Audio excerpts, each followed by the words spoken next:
Hello learners, welcome back to my channel Shraddha's Physics. Today we will discuss on the polarization of a dielectric and the polarization vector. So let us start with our topic, that is the polarization of a dielectric. Polarization of a dielectric.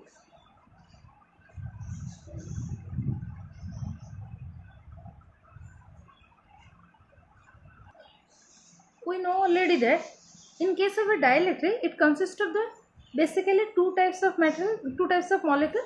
One is your polar molecule and another one is the non-polar.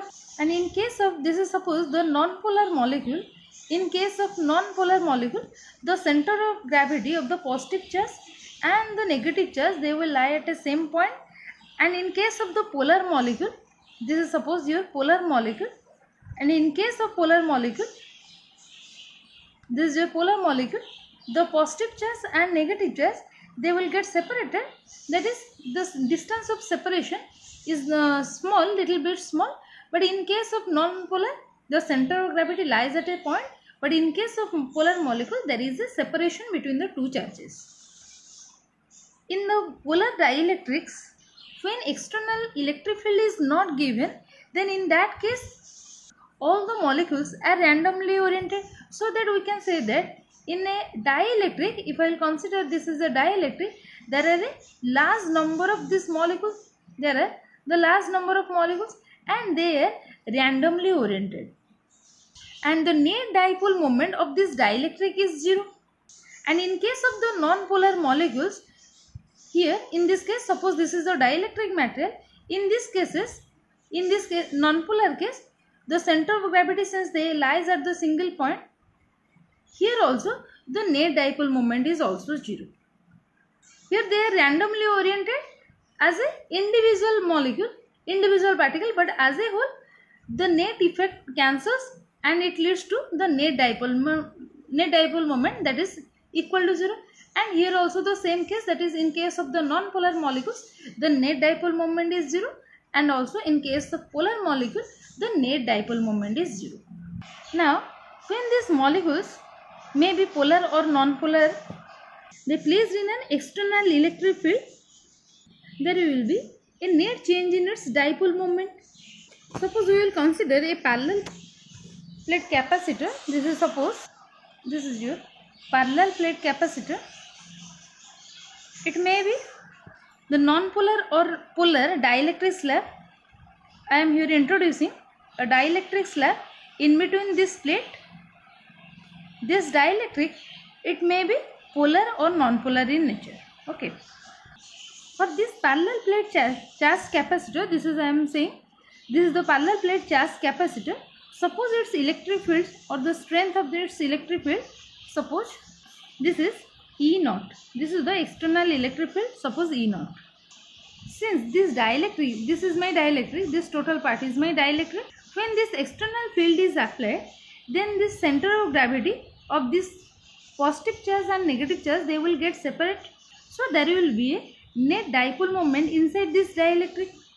Suppose this parallel plate capacitor having the charges is like, this is your positive charge lies at this point and the negative charges, they will accumulate on the surface of this parallel plate capacitor. Okay, that's why this is the electric field direction for the parallel plate capacitor.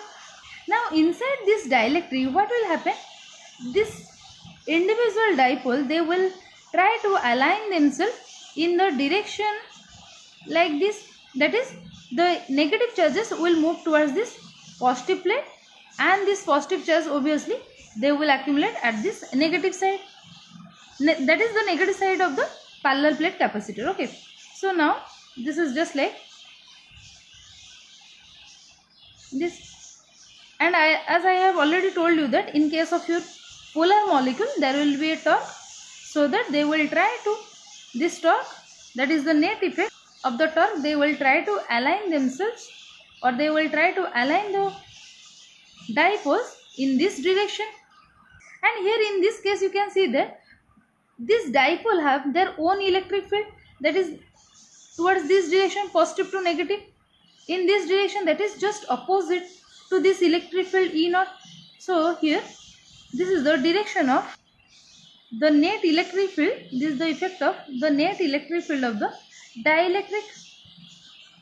Now here you can see that since these molecules are very close, hence this net effect, that is this positive and this negative charge here, and this positive charge, negative charge, this positive charge, negative charge, and also if I will draw here, that is this negative charge positive, here negative positive, and here negative positive, just like this. This is my suppose dielectric, this is my total dielectric. If I will draw like this, then here also this positive charge, negative charge, positive charge, negative charge, they will also get cancelled.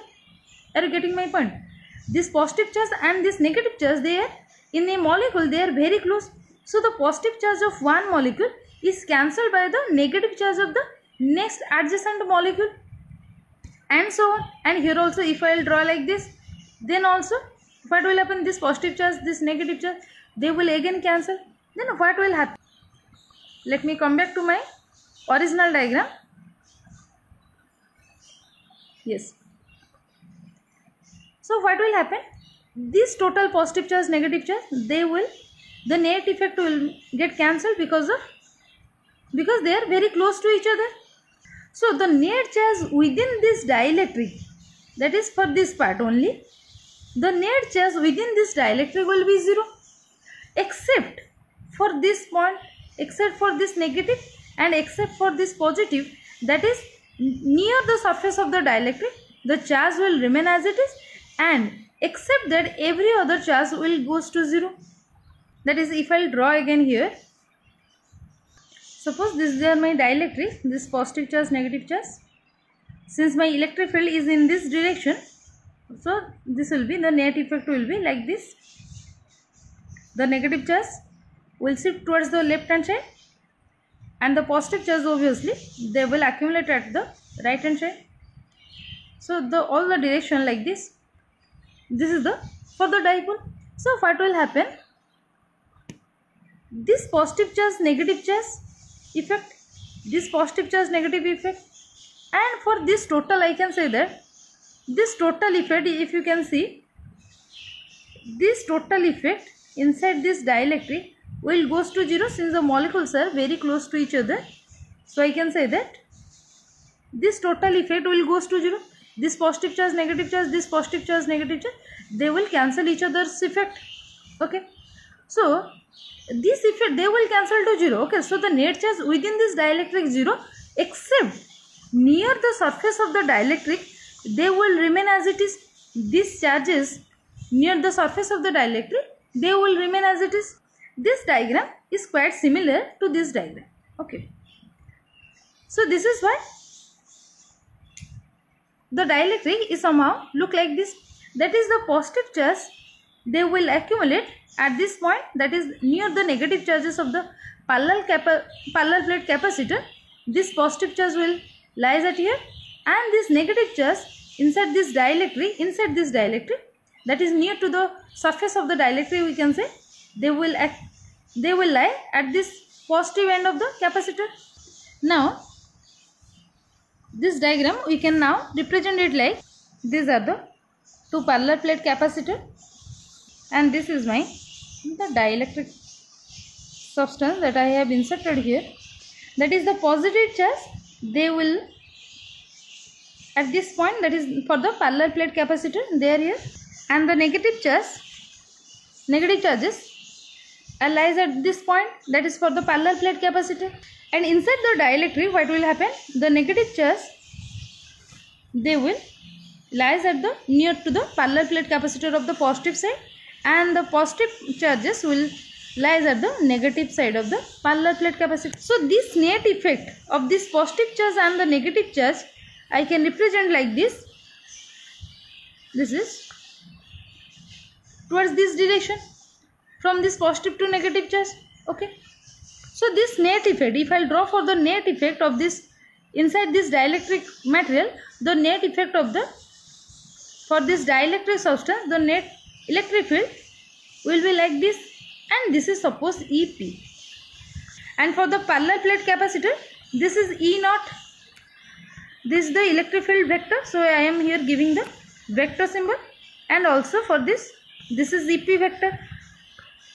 Clear?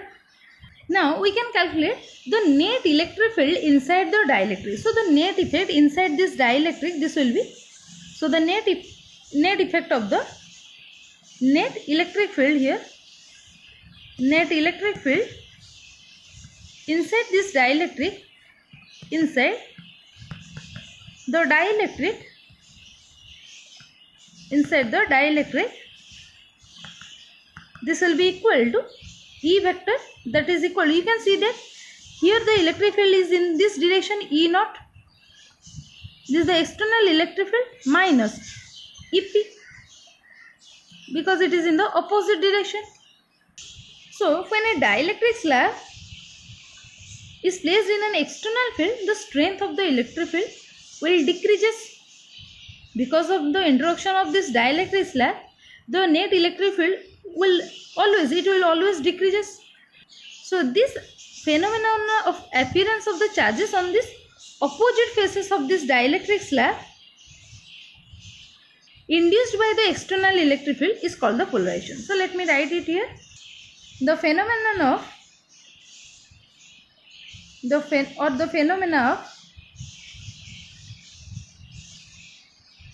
appearance of charges, appearance of charges on opposite faces of a dielectric slab, on opposite faces of a dielectric slab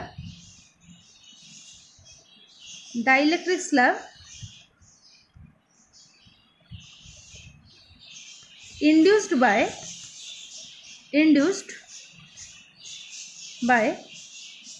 external electric field,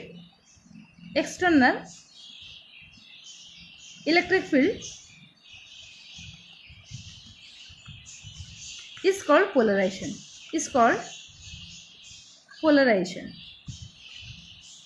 It is called polarization. Okay, this is the polarization. But here these charges, that is on the surface of the plate of the parallel plate, that is the surface of this parallel plate capacitor, the charges that lies on this parallel plate capacitor, these are called the free charges. These are the free charges.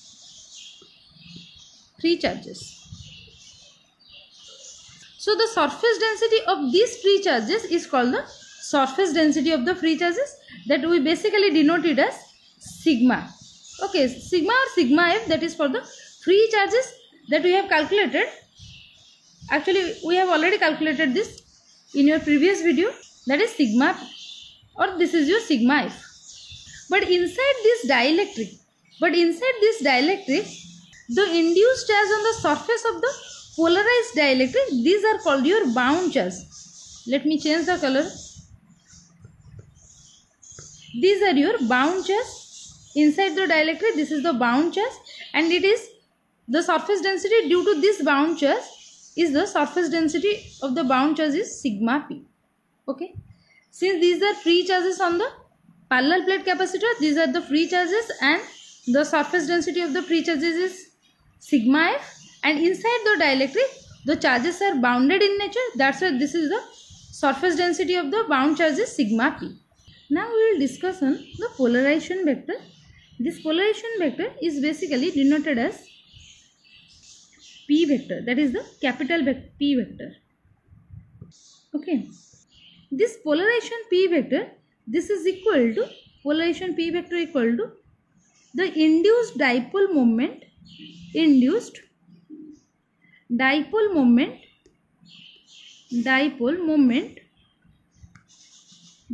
dipole moment per unit volume of a dielectric,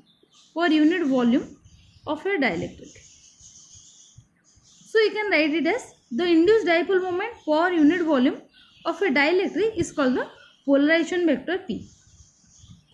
So here also we can write this is equal to, this induced dipole moment is P, this is the small p, or I can write it as Pi this is the induced dipole moment, divided by the volume of the dielectric. This is the volume of the dielectric. The volume of the dielectric, suppose V. So the polarization vector P equal to Pi divided by V. This Pi is the induced dipole moment. Now, if I'll consider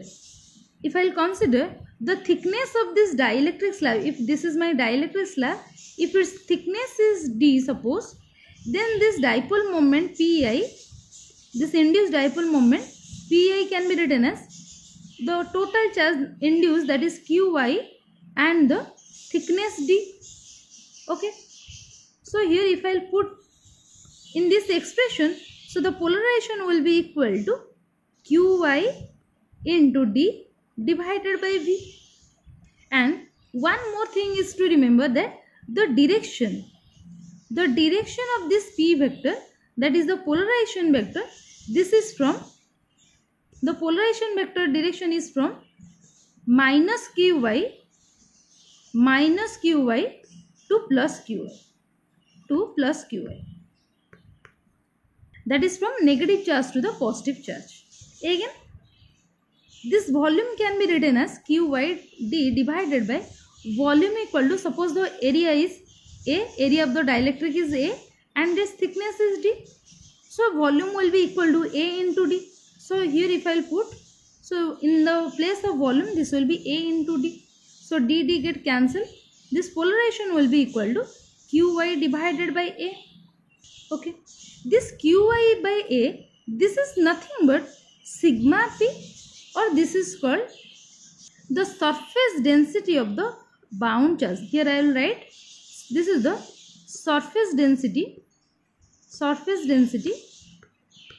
of the bound charge, surface density of the bound charge.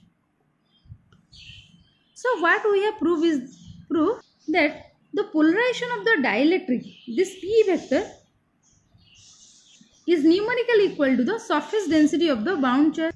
So the polarization, here I will write, the polarization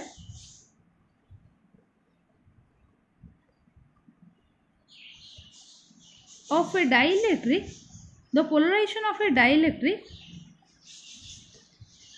is equal to the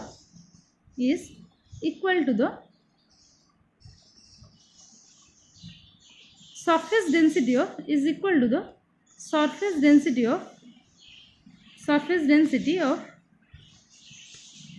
the bound charge When I will tell bound charge, then you must remember that the charges that lies inside the dielectric. Okay, so it is equal to the surface density of the bound charge, that is P vector, that is the polarization, will be equal to sigma P, that is the bound charge. And the unit of P, the SI unit of the polarization vector P, SI unit of P is coulomb per meter square, because it is the surface density sigma is nothing but Q by A. This is nothing but Q means Qy, that is the induced charge divided by area. So Q means this is coulomb, area means this is meter square. So this will be coulomb per meter square. So this is all about the polarization vector. So this is all for today. If you have any doubt at any point, can ask me in the comment section. Do like, share and subscribe to my channel. Thank you all.